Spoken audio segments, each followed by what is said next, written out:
From Henderson County, Kentucky, the home of the wild man in the woods, my name is Red, and this evening we're going to have a very interesting conversation. It was and will be my intention to keep this a radio-style program so you can have your hands and your eyes free to work on other things and enjoy your life. No reason to stare at a screen at an ugly guy with a big head. For us to understand the mysteries of the unknown, I think it's really important that we go back and pick up pieces that were lost that help answer that question. All accounts of the man you're going to hear from this evening have been erased off the internet. His name is George Van Tassel. George Van Tassel, in 1953, was invited upon a spaceship, and on that spaceship, he received the formula for time travel. And that formula turns out to be very, very simple, something we can all understand. E equals MC squared doesn't mean anything to me. But this formula will strike a chord with everyone who hears it. But because there is only one video from a university of George Van Tassel telling the secret to time travel in a film that he was on, or a television show, in 1963, and that is, or 1964, that is 11 years after his incident, I wanted to show you the video so you could look in the man's eyes and you could decide if he's lying. But at the end of this video, we're going to discuss the formula itself and how very simple it is. I mean, even someone who graduated from 6th grade can clearly understand how simple time travel is.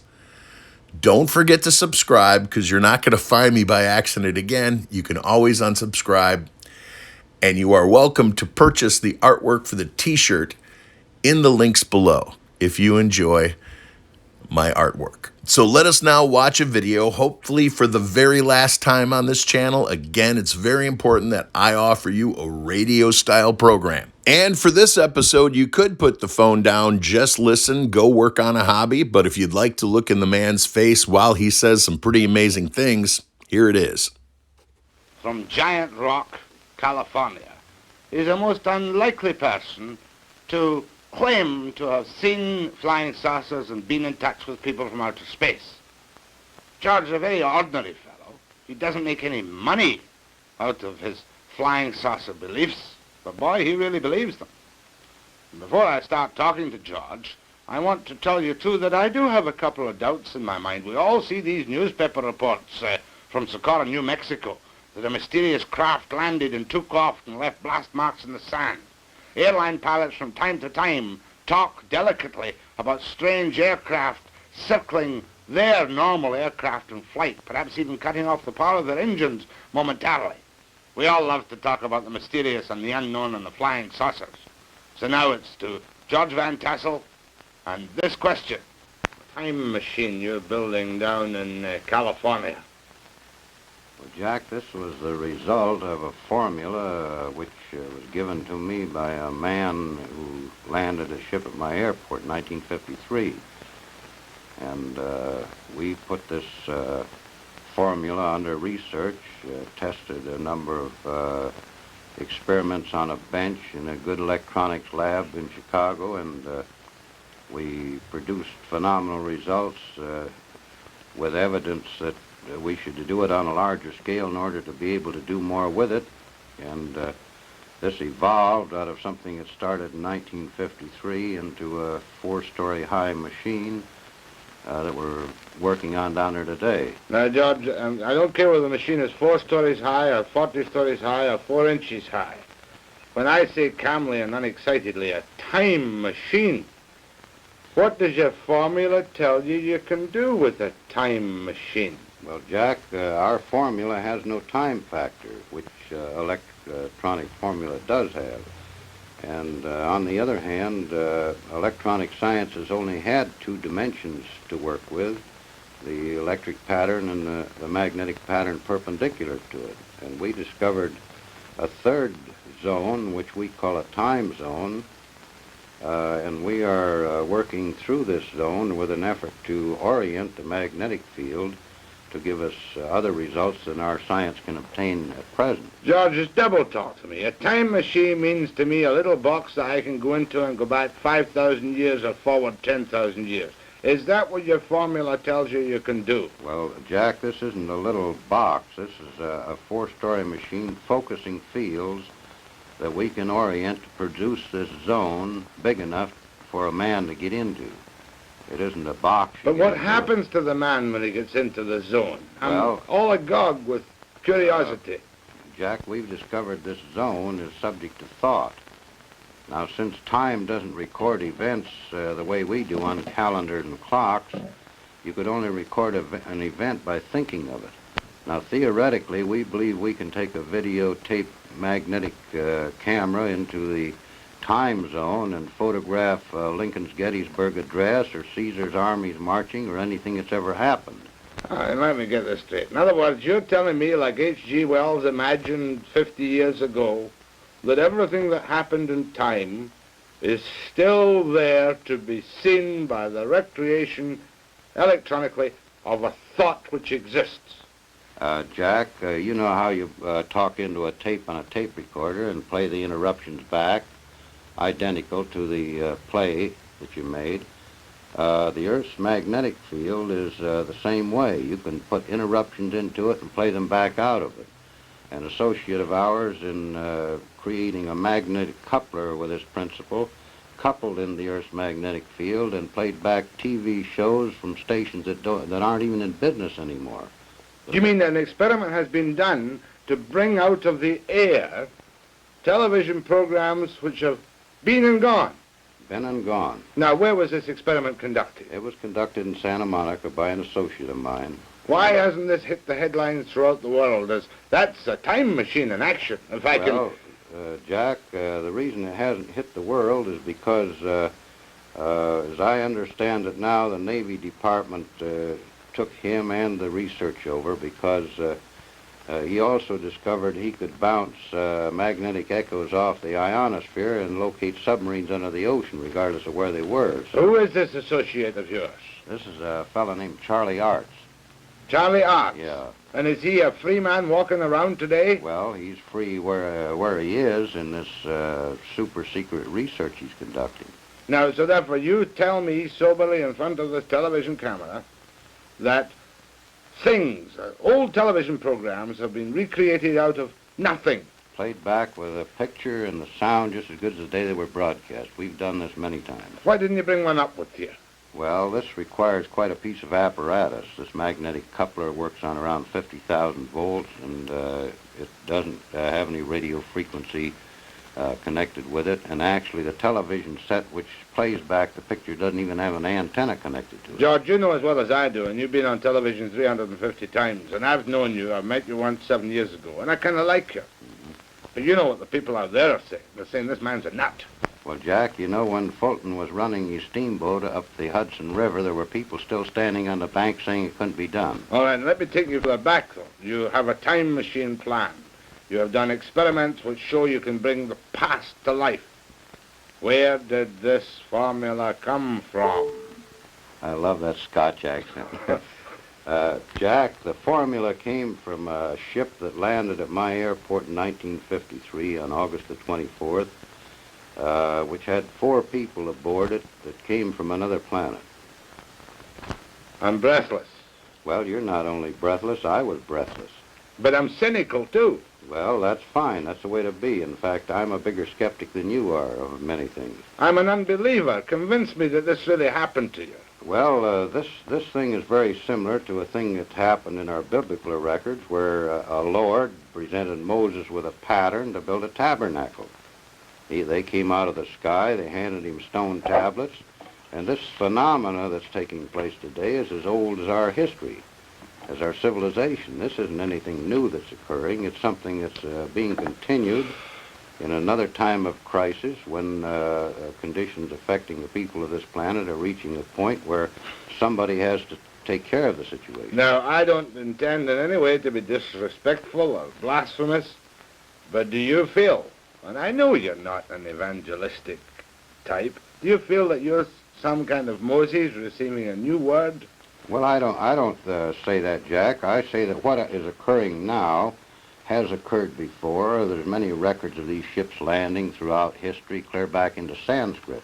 And there are records in the 1898 Chicago newspapers that covered the front page for 3 days of a big ship setting over Chicago. When you realize we're dealing with a type of man that is almost as far above us in intelligence as we are above the lower animals, there isn't anything phenomenal in this at all. Now, you say casually, because this is your life's work now, ships. Now, you mean flying saucer, don't you? Well, a flying saucer was a name the press put on this thing, and actually what they termed a flying saucer was nothing but a scout ship from the big carriers. But I want to go back to that night in 1953. Tell me, where did this happen for people who haven't heard you talk or seen you yet? It happened on my airport, which I've operated for the last 16 years, at Giant Rock Airport, 17 miles north of Yucca Valley in California, or 40 miles north of Palm Springs. Now, this is a private airport for small aircraft, is it? This is an airport used both by the military and private aircraft. You own this airport, do you? I lease this airport from the United States government. I've operated it for 16 years since I retired from the flight test business in the aviation. Right now. How old are you now, by the way, George? I'm 54, Jack. Got 3 grown daughters, married, and 11 grandchildren. You don't mind if I ask you the stock question? I know that you've been asked every obnoxious question that can ever have been asked. You've never been treated for any form of emotional upset.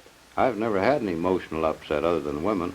Except that night in Yucca Flats, not Yucca Flats, at Giant Rock, when this ship appeared. Now, give me the details, George, because I'm never tired of hearing the details of a man who says he has seen creatures from another world. Well, actually, Jack, this was as simple as crossing a street and getting hit by a car. After it's over, you're the victim of the circumstance.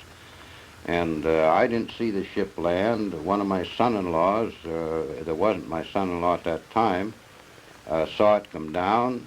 Another man on the airport heard it, and he wasn't where he could see it. And the man got off of the ship and approached me before I even knew there was a ship down. Where were you then? What time of day or night was it? It was 2 o'clock in the morning and approximately a full moon, which is like daylight on the desert. Were you walking about outside or what? No, I was sound asleep when he awakened me. This man awakened you? Well, something awakened me. So you got up out of your bed? I got out of my bed and went aboard the ship at his request.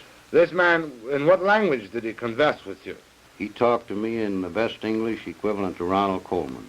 And he met you there and he said, what did he say, come with me to my ship, or what? No, he said, I asked him what he wanted because we have a lot of people come in stuck in the sand and broken axles and whatnot. And I asked him what he wanted, and he said, my name is Solganda, and I would be pleased to show you our craft. Solganda? Solganda. Was the craft visible to you at this time? It was when he stated this, I saw beyond him the ship, which I hadn't seen before. What did you see? A bell-shaped type of anti-gravity ship that they operate as a scout ship out of their big carriers. How big? This was 36 feet in diameter and 19 feet high. And where was it, on the ground? No, it was hovering 10 feet off the ground. And how did you go into this ship? I walked with him to a spot underneath it, and an anti-gravity beam took me up through a hole in the bottom of it. You're telling me at 2 o'clock in the morning in Giant Rock Airport, you walked underneath this hovering ship, and whammo, you went up inside. No, you didn't go whammo. You went just about as slow as a local elevator run. And when you got off the anti-gravity elevator, what did it look like? I was inside of a ship about 18 feet in diameter and roughly 10 feet high to the domed ceiling, and there were 3 men on the ship, besides the one that had got off and invited me aboard. You keep calling them man. What do you mean, man? Well, Little green man? They were about 5'6". They came about to my eyebrows, and they could have walked in our clothes down any of our streets, and we wouldn't have paid any attention to them. And did you bring any proof off that ship? Were you alone in the ship? I was alone with the 3 men until the other fellow came up behind me, and then the 4 of them were aboard. Were there any other earthly eyewitnesses to this? Nothing, only outside of the ship. And these people stayed outside? On the airport. And did you go anywhere in this ship? Not to my knowledge. When I got off, it was the same place it was when I got on. What do you mean, not to your knowledge? Had the door closed when you went in or something? I don't know, because it was below the deck. And did these people tell you where they came from? They didn't say where they came from, but I've been in the air game since 1927, and their instruments were unlike anything I'd ever seen before. Well, don't give me technicalities. What was different? The difference was that we used dial instruments, and they used vertical instruments, like fluorescent tubes with marks on them. What color were these people? The instruments were marked in symbols similar to hieroglyphics. They were not in any language or number system we use on the Earth. What color were these people? They looked like they were white people with a good, healthy tan. Did they give you any indication of how old they were, or what they ate, or where they came from at all? After we got off the ship, the man who invited me aboard, who didn't look a day over 28 years of age, told me that he was over 700 years of age in our time. Oh, come off it, George. That's right. Was this the guy who gave you the formula for the time machine? That's the man. And what form did the formula take? Did he implant it in your mind by telepathy, or did he give you something written in English? He spoke it to me verbally. And you remembered this? There's nothing to it to remember. Will you tell me now? The formula for a time machine. F equals 1 over T. F equals 1 over T. F being frequency and T being time. And this enables me to go back to the time of Caesar's armies conquering Britain. Well, it would enable a mathematician to work this out, yes. And why hasn't this been acclaimed like Einstein's E equals mc squared? Well, why hasn't the fact that the United States government's been flying anti-gravity ships since 1956 been acclaimed? Or the fact that there's a crater on the moon with a base in it since 1954, we've known this. All right, but let's get, first of all, the U.S. Why haven't the FBI clapped you incommunicado for breaking secrets that they want to keep secret in the United States? Well, possibly because they know this information's going to get out eventually anyway, and what I say won't make any difference. Now, that particular night when you had this experience, did you call the police? Did you call the Army, the Navy, the Air Force, the White House? Well, I'm 17 miles from the nearest phone, Jack, and the nearest phone would get me to the sheriff's office, and it'd take them about 40 minutes to get out there. Oh, wouldn't you have a phone on an airport? No, we have no phone. But you're an operating airport. Well, we're an operating airport, but we're isolated in the middle of the desert, 17 miles from the closest town, and they've never run phones out there. What I find so interesting about this conversation is that 60 years later, the same theories keep surfacing. And many of the people who watch this channel are well aware that the new medicine of tomorrow is going to be closely associated with frequencies. In World War I, we used frequencies against our enemies, playing loud frequencies at hertz that were disturbing to the human body. Just the other evening, I fell asleep to 9.63 hertz and 963 hertz, and I experienced not only one of the most restful nights I've had in a while, but extensive lucid dreaming for every moment that I was asleep, it seemed. So the simplicity of this formula is actually very interesting. Frequency equals 1 time. So frequency can equal 2 times if we double the frequency, if we go from 200 hertz to 400 hertz, or does it mean that we double the 200 hertz? And is the magnetic field and the electronic field necessary to reproduce this formula in a real world situation? It's not part of the formula, so my assumption is it's not. If it was, I assume the formula would look like E times M times F equals 1 over T. But that's not what he gave us. And if George Van Tassel was lying to us, why did he invest his time and his money into trying to recreate the formula in a real-life situation? And knowing what we know now about 3-letter agencies controlling the remaining 6 media companies in the United States, back in 1964, I doubt very much when there was over 200 media companies, I'm sure at least in the United States, that the CIA and the FBI had their hands in all of them. And to back up my last statement, in 1988, there was 153 media companies in the United States.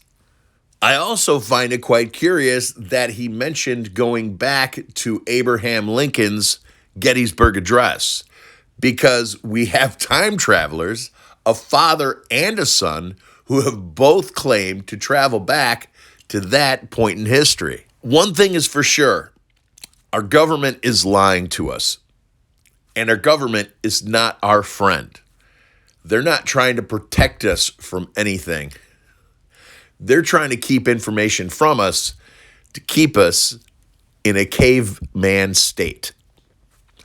And there are those among us that are smarter than our government, that can come to conclusions on matters such as these in a more efficient, quicker fashion.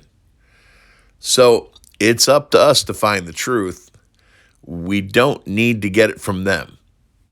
My name is Red. Thank you for joining me. Please consider subscribing because you won't find this channel again. Peace and love worldwide. Live your life before your life lives you, and keep on smiling.